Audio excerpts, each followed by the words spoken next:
O que eu queria ver com vocês é com relação a requerimentos. Hoje, há pouco tempo, foi implementado um módulo ali no ESCI de tramitação de requerimentos. Como é que isso está acontecendo? Porque a gente tinha antes aqueles anexos, né? Tinha que responder o anexo, tramitar o anexo E, aí se fosse indeferido, fazer um recurso com um outro anexo, e isso muitas vezes o responsável não conseguia distinguir em que momento que ele colocava um, em que momento que ele colocava outro. Hoje no SCI tu tens um campo que tu faz um requerimento ou tu faz uma consulta técnica. Vocês poderiam dar uma explicação melhor para quem ainda não conseguiu compreender a diferença entre uma consulta e um requerimento e como é que isso tramita hoje internamente dentro da diretoria e dentro da análise, que aí ela vale para qualquer tipo de fase, né? Seja na fase de projeto, a BITSE, que daí tem os campos ali que tu relaciona, né? Eu estou no projeto, eu estou no ABITS, tu coloca ali o RE da edificação. Se puder fazer uma explanação melhor, eu acho que para ficar mais claro, principalmente para quem nunca tramitou requerimento, está começando agora nessa área.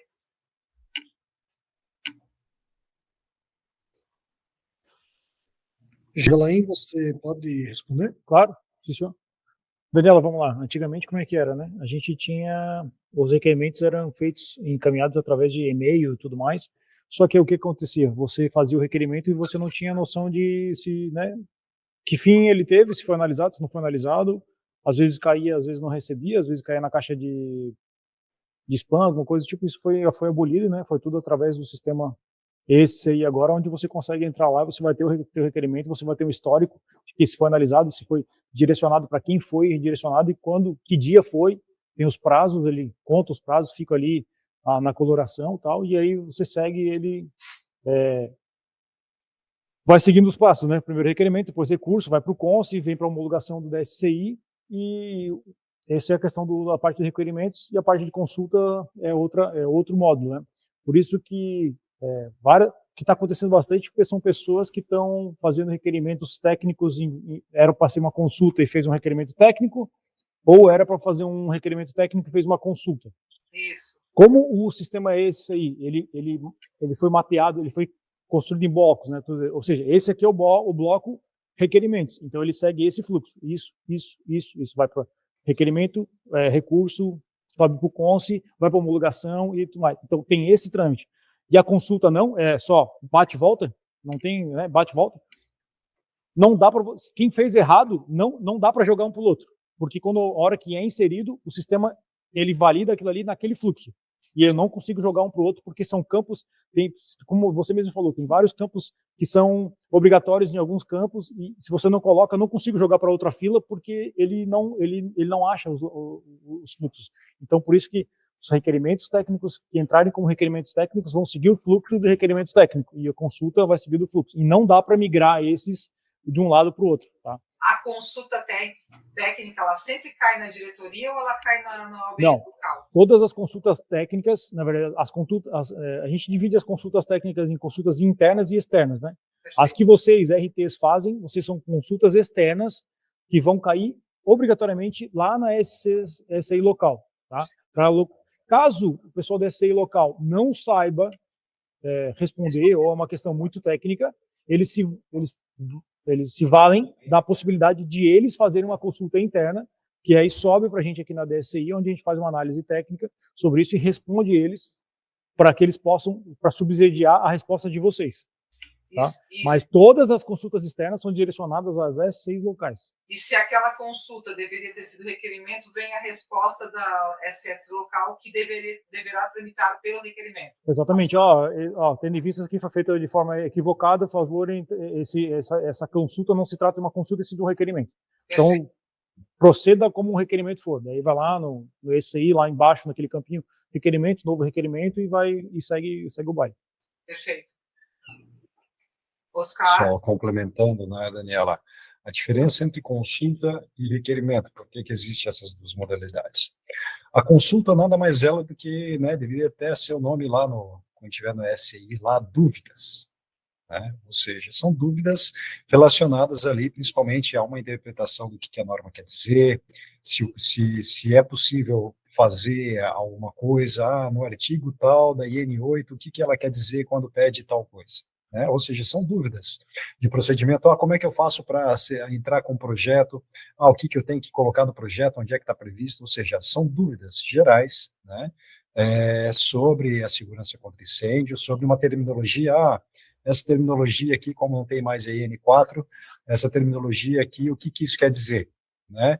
Ou seja, são dúvidas. Né? O requerimento, ele visa ali a alguma regulamentação do Corpo de Bombeiros, onde proprietário, o responsável técnico ali em um acordo, eles desejam, ou devido a uma falha, ou uma execução que ocorreu errado em desacordo com o projeto, necessita fazer uma regularização, ou seja, não tem mais como arrumar aquilo, quer fazer distinto de uma forma divergente do que a norma prevê.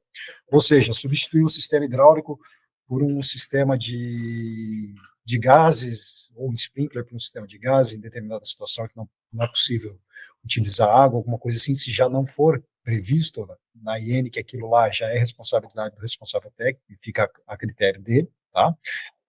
Então o requerimento ele visa uma concessão por parte do Corpo de Bombeiros, né, que pode ser ali uma dispensa de um sistema, uma substituição de um sistema, uma compensação devido a uma falha de execução, enfim, tá? Então ele tem a ver com direitos, enquanto que o outro é só uma dúvida. Né? E aí, quando você trabalha com direitos, a consulta é só uma resposta àquela dúvida.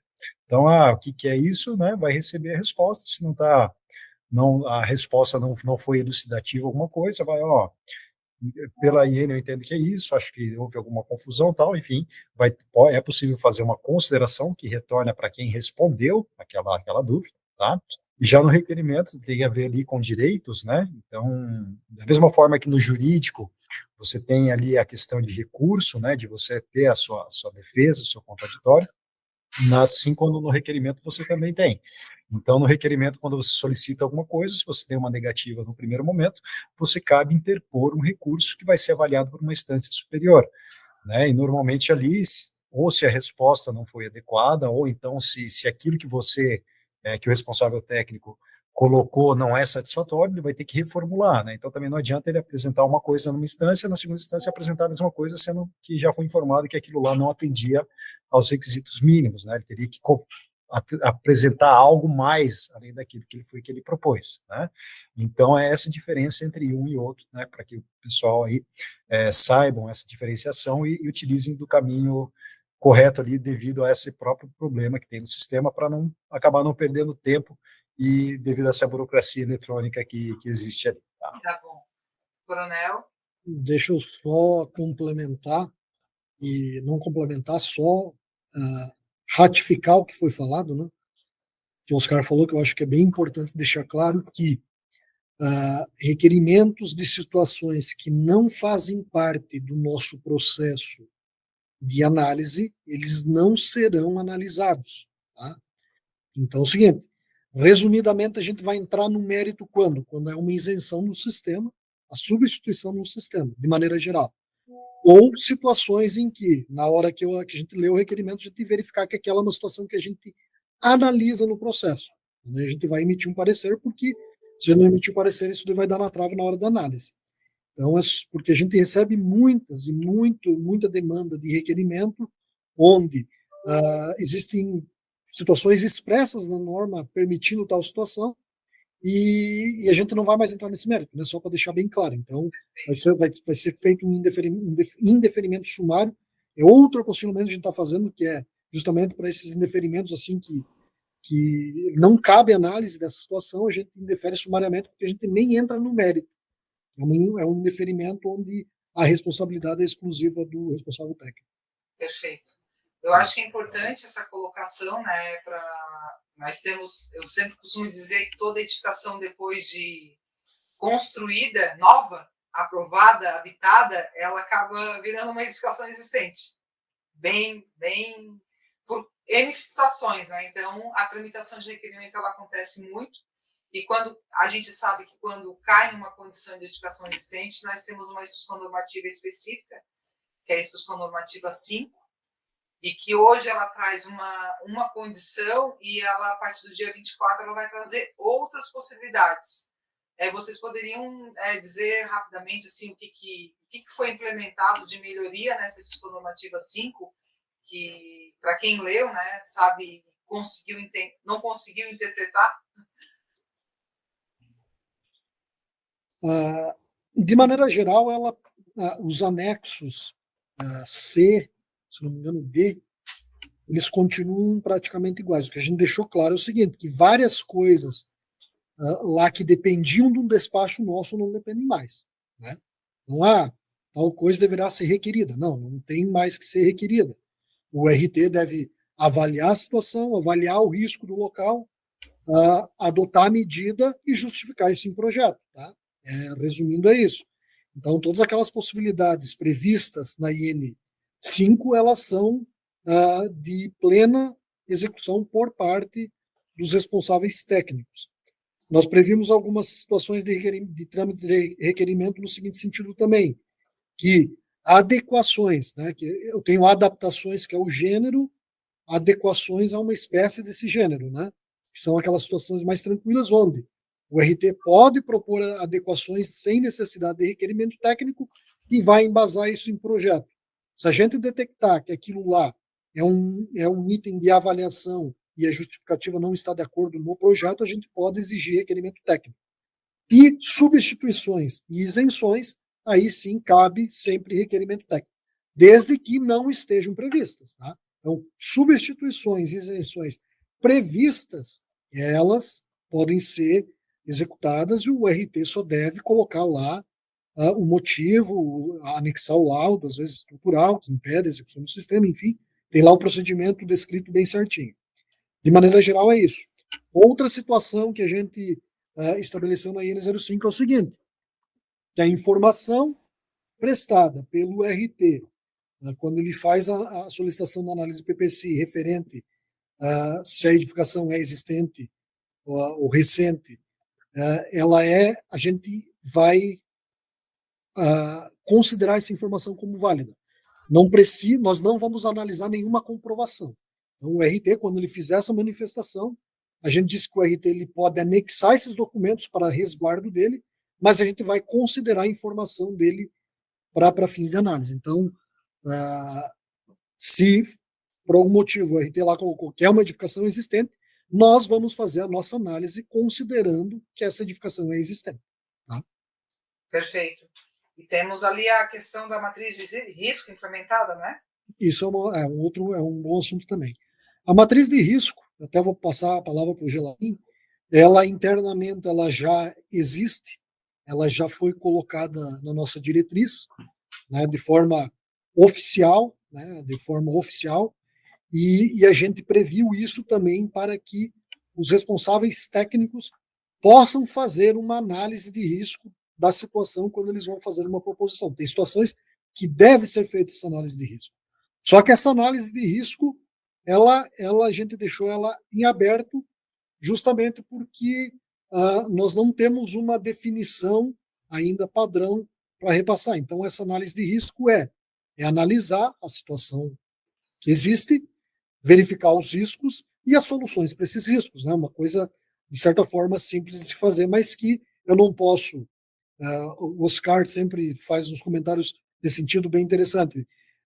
É um sistema, por exemplo, um sprinkler que ele tem determinada finalidade, eu quero compensar o sprinkler colocando mais luminária de emergência, que não tem nada a ver uma coisa com a outra, né? Então, tem que ter uma lógica entre o que está faltando e o que está sendo proposto, tá bom? Eu até, se o Gelaim quiser também fazer uso da palavra para explicar um pouco melhor, até para poder dar um norte aí. No positivo, não. Na verdade, isso foi implementado na IN5, ele mudou o artigo 28, que foi basicamente aquilo que o senhor falou, né? Que agora, por exemplo, o RT vai querer fazer alguma alteração, uma adaptação, qualquer coisa que já está previsto no anexo C, por exemplo, no anexo C ou D da IN5, você não precisa requerer nada, né? Já está lá, você não precisa fazer requerimento, você só faz lá e justifica que está ali e está tudo certo. Aí, nos outros casos que envolvem daí já dispensa ou substituição, aí ele pede junto lá na IN5, no artigo lá, ele pede o requerimento junto com a fundamentação técnica que compõe alguns documentos extras, né? Que é DRT essa análise de risco, ensaio, laudos, essas outras coisas. Mas não necessariamente esse ensaio, porque a gente, assim, a matriz de risco é uma metodologia interna nossa que nós vamos utilizar para analisar o documento de análise de risco que o RT fez. O RT pode escolher qualquer tipo de análise, de metodologia de análise de risco. Pode ser FEMEA, pode ser matriz SWOT, pode ser coisa, mas desde que ele crie tudo, né? Por exemplo, o perigo, qual que é o perigo disso, né? Por exemplo, vamos lá, tem uma redução na largura da escada. Isso é um perigo que vai ter uma consequência, várias consequências, né? Dentre elas, por exemplo, uma delas é o atraso na evacuação. O atraso na evacuação, qual é a probabilidade, qual é o impacto disso que vai causar? E aí você vai fazer uma análise sobre isso, e a gente vai fazer uma análise sobre isso também. Você está propondo, então, tendo em vista que vai ter um atraso na saída, eu não consigo mexer na minha escada porque é estrutural. Cara, mas eu proponho, então, uma medida compensatória, a utilização de detector de fumaça, porque daí eu antecipo o aviso do incêndio e o pessoal começa a fazer antes. Aí, o que nós vamos fazer? Nós vamos fazer uma análise, através de uma matriz de risco, vendo que o seu perigo o seu risco que você foi o atraso na evacuação, e qual é a correlação dele com a utilização do detector. Tem correlação? Tem. Então, beleza. Então a gente vai ver lá, beleza, você está dizendo que vai instalar a detecção, por isso ele solicita a detecção porque não consegue mexer na escada, a gente vai analisar isso aí e a gente vai conseguir fazer uma análise em cima das tuas justificativas, né? O que chegou para a gente, por exemplo, um caso onde você tinha um caminhamento de 120 metros interno de um galpão lá e o cara queria trocar a saída de emergência por unidades extintoras extras. Não faz a mínima, é um caso real, não estou mentindo, é um caso não tem correlação nenhuma, entendeu? Você melhorou, não tem substituição entre sistemas que não tem correlação. Então, dessa forma, o que você vai poder requerer uma questão diferente, apresentando qual é o entendimento de você sobre o risco envolvido, quais são as medidas mitigadoras que você consegue resolver esse risco envolvido, e nós vai apresentar para a gente, nós vamos olhar e vamos ver se a sua proposta é condizente ou não, né? Ou se a gente entender que o risco ainda não está bem alinhado, a gente vai pedir para você, não, cara, olha só, dá uma olhadinha nisso ali, melhora suas propostas de medidas compensatórias aí, ou de medidas mitigatórias, ou elimina esse risco desse jeito, ou arranja um jeito aí, porque ainda está o risco elevado. E aí a gente vai trabalhando nesse sentido. E aí a gente propõe, né, isso, porque se o RT fizer uma análise de risco bem assertiva e bem completa, vindo para a gente analisa assim, com base na nossa matriz de risco e a gente consegue conversar e apontar pontos específicos, e não forma genérica, não. Indefiro porque está muito genérico. Nunca vai ser genérico. Essas análises acontecem da mesma forma como os requerimentos, né? Quem analisa, né, na forma como vocês falaram. Na verdade, essa análise de risco vai ser um anexo desse teu requerimento. Perfeito, tá, perfeito. E aí, a gente sabe que tem muitos requerimentos em tramitação. Sim. Esses requerimentos que estão em tramitação e estão ainda em fase de recurso ou que vão solicitar recurso, o RT ele pode utilizar essa nova metodologia de análise de risco que está na Instrução Normativa 5, nova, agora, ou ele tem que aguardar, virar, tem que começar de novo, ou ele teria que fazer o primeiro requerimento de novo, não pode fazer o recurso nessa condição? Eu não vejo problema algum de você analisar, porque assim, a questão de análise de risco ela já era prevista anteriormente na IN, certo. Só que ninguém usava. Perfeito. Então assim, eu não vejo problema algum de você fazer esse requerimento com base em uma análise de risco, inclusive nós já temos o padrão de resposta, de resposta do nosso despacho, utilizando a matriz de risco, como o passo a passo de como você cria essa análise de risco através da matriz de risco, para que qualquer responsável em responder o teu requerimento tenha uma base e um padrão de como te responder.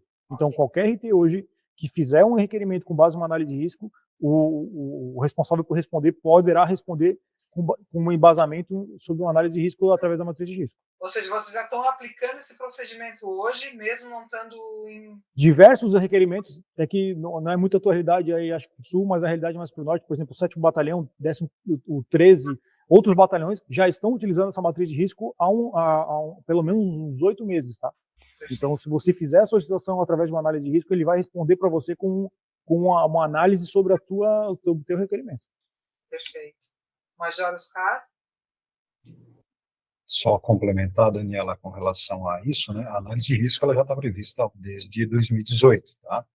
Então, a gente tem lá na própria N1, que já está em vigor, né? Essa aqui já foi atualizada, ela detalhou um pouco mais a análise de risco, né? Mas ela já estava prevista já anterior a esta IN que está em vigor já atualmente, né? Na qual ali o responsável técnico ele tem ali que se pautar pela mitigação dos riscos e pelo nexo entre as medidas propostas e o risco que ele pretende reduzir, né? Que ele tem que avaliar os requisitos normativos e a sua aplicabilidade àquele caso ou não, avaliação do risco para a segurança do imóvel para seus usuários, o nexo entre essa proposta e o risco causado ou o risco admitido, mesmo que esse risco admitido ele não seja explícito, né? Pode ser um risco implícito, às vezes não nem até avaliado, e a motivação para provimento ou desprovimento disso daí. Então, essa avaliação de risco, ela já vem sendo prevista já há algum tempo. O que ocorre atualmente é que poucos responsáveis técnicos realizam essa avaliação de risco. Então, eles simplesmente pegam ali um problema que eles têm e sugerem alguma coisa sem fazer uma avaliação e ver se o local vai aceitar ou não. E muitas vezes o próprio Corpo de Bombeiros, ele acaba, não estou colocando de maneira genérica, mas temos muitos casos que vêm dessa forma, né? E o que muda agora é que o responsável técnico ele vai ser obrigado a fazer isso.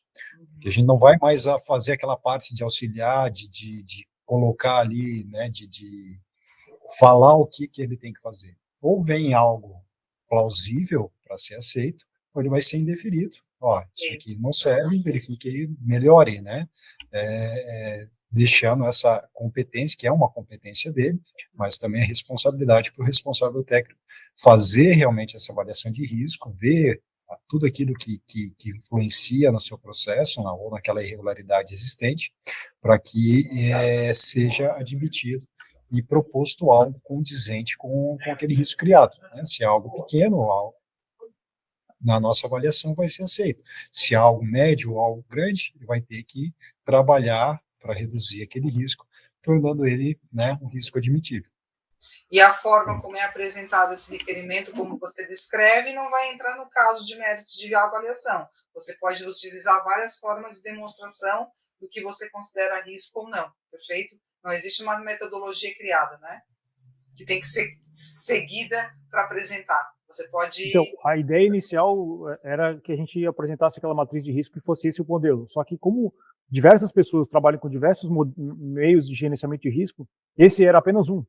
Então, tem vários outros que você pode me apresentar do jeito que você... Desde que você apresenta, a partir do momento que você está me apresentando uma método de gerenciamento de risco, obrigatoriamente você parou e pensou. Então, você já está descrevendo qual é o perigo, qual é o risco, quais as questões envolvidas. Então, não me interessa qual é a metodologia que você fez, mas você vai acabar me apresentando esses dados de um jeito ou de outro, por qualquer uma das metodologias. Então, uma vez que a gente tem esses dados, a gente consegue fazer o nosso tratamento dos dados através da nossa matriz de risco. Perfeito. Então, numa geral, essa instrução normativa 5, que sempre foi, não digo foi um problema, né, mas ela era uma dificuldade de aplicabilidade no nosso dia a dia, principalmente na parte de regularização de imóveis, que a gente tem no estado inúmeros, né, se a gente pegar o interior do estado e cidades e municípios menores, isso é muito mais comum tu ter edificações a regularizar do que edificações novas. Então, tu pega uma gama muito grande de edificações que cada uma tem uma situação distinta e que você hoje tem possibilidade de dar uma sugestão de melhoria. Então, isso flexibilizou bastante. Eu acho que de regra geral nela, foi isso que modificou, certo? Foi essa melhoria que trouxe, né? Exatamente, porque agora vocês propõem, né, as medidas e vocês justificam por quê, através da sua análise de risco, a gente vai olhar e vai ver se tem correlação entre o que vocês estão falando e falar, beleza, é isso aí mesmo. Charles, que é campeão aí nas regularizações no oeste do estado, tens alguma complementação a fazer nessa parte aqui de requerimentos e para que a gente possa avançar? Ou... Não, eu acho que tá tranquilo, né? Esse procedimento acontece em todos os batalhões, então está tudo no princípio funcionando, né? Tem os prazos, o pessoal cumpre os prazos, então acho que foi uma ferramenta bem bem assertivo que foi feito. Que bom. Só lembrando o seguinte, que a gente vai prever, então, o indeferimento sumário. Ele vai ser um indeferimento que, se o requerimento não tiver determinadas características que estarão previstas lá nesse apostilamento, ele vai ser indeferido sumariamente, e o sumário ele não permite o recurso. Tá? Então, no despacho do sumário, isso daí não cabe a nós. Ou faltou documento, faltou esse, aquele documento. Por quê? Porque a gente quer distinguir o mérito, né, do indeferimento sumário. O que é o mérito? É quando eu tenho todas as informações que eu preciso para mim analisar. Daí eu vou analisar o mérito. Eu consigo fazer estatística disso. Perfeito. E hoje, da forma que está, eu não tenho estatística. Então, eu tenho não sei quantos requerimentos indeferidos, mas talvez mais de 50% são por falta de documento, né? Daí pode ser que daí no recurso apresente documento e nos recursos está sendo... Então gera uma estatística falsa para mim acompanhar a situação. Então a gente está criando esse indeferimento sumário justamente para que, quando a gente analisar o mérito, a estatística em cima do mérito, e a gente consiga também gerar um banco de dados para a gente balizar as decisões futuras. Né? Perfeito, coronel. Ô, Daniela, isso vai ajudar, inclusive, naquele caso onde a pessoa entrou com um requerimento e era uma consulta, porque, querendo ou não, você não tinha como me deferir sumariamente nem nada, e aí o cara fazia um questionamento em cima de novo, chegava para mim uma homologação de uma pergunta. Eu fiz isso bastante nos últimos meses aí. Chegava para mim uma consulta que o cara foi perguntando em cima de perguntando, foi pro Conce e não era nada, entendeu? Então a gente indefere e corta pela raiz essa questão. Perfeito. Nesse sentido, né, para a gente passar, eu acho, para a última fase aí da nossa reunião mensal, eu acho que o que gerou grandes reclamações lá no começo, quando entrou a questão das auto-fiscalizações e multas, né, e que quem leu o novo decreto viu que foi modificado bastante essa questão das multas, auto-fiscalização, valores e tudo mais. Se um requerimento está sendo tramitado e existe uma auto de fiscalização em andamento, né, e que o profissional precisa devolver lá, vamos lá, estou com um projeto de uma regularização que exigiu alguns requerimentos, não um só, vários requerimentos, que às vezes alguns requerimentos eles acabam caindo em outros requerimentos, né, tudo depende da complexidade. E o auto de fiscalização está com prazo ali, o requerimento não chegou porque não se findou ali a definição. O responsável técnico ele tem que ficar prorrogando mesmo assim o prazo, ou esse prazo ele pode desconsiderar porque está tramitando o requerimento. Só na questão do requerimento, porque não devolveu o projeto que tem requerimento. Precisa mesmo assim ir lá pedir prorrogação de prazo? Então, Daniela, isso está previsto no artigo 149 da IN1, parte 1. Já está previsto isso, dizendo que, assim, se tem um AF com prazo, você tem um requerimento que está dependendo da resposta disso para você responder o seu coisa. De duas, uma. O artigo 149 está prevendo duas coisas. Ou você solicita a prorrogação. Não é prorrogação, é a suspensão do prazo. Certo. Se para o prazo até responder esse requerimento, ou você solicita isso, ou a autoridade bombeiro militar pode se valer automaticamente disso na hora que for analisar o caso do teu AF, ele viu, putz, mas tinha um requerimento que faltou isso aqui, cara, eu não posso multar ou finalizar esse AF porque tinha uma pendência e que não deu. Então isso já está previsto na IN hoje. E o RT pode se valer disso fazendo solicitação de suspensão, ou a própria autoridade que está analisando o teu AF pode se valer disso quando ele vê, putz, né, realmente foi uma besteira nossa aqui, e aí, nesse caso, pode até, inclusive, caso você seja sancionado, digamos assim, você pode solicitar, não, olha só, mas no recurso você fala, cara, mas olha só, tinha um AF lá, tinha um requerimento que não foi analisado, eu estava dependendo dele, né, aí pode ser, então, suspenso o prazo do AF, nesse sentido. É que às vezes acaba sendo uma preocupação, né? O RT, em números de vários processos que ele está em andamento, ele esquece acaba passa batido e se acontecer, automaticamente esse recurso ele vai ser aceito e acatado por vocês, no caso pelo bombeiro local, gerou uma multa porque perdeu o prazo. Porque a lei fala claro, né? Se você não prorroga o prazo, gera uma multa. Né? Então, esqueceu de prorrogar o prazo, gerou uma multa e não foi visto, ninguém viu. Querendo ou não, né? Caso que você queira evitar esses problemas para evoluir, para escalar esse problema, você pode solicitar, tendo visto que tem o requerimento lá, eu não quero ficar pedindo prorrogação, eu só peço suspensão de prazo porque tem que analisar aquele requerimento e tal. E aí já fica nesse sentido.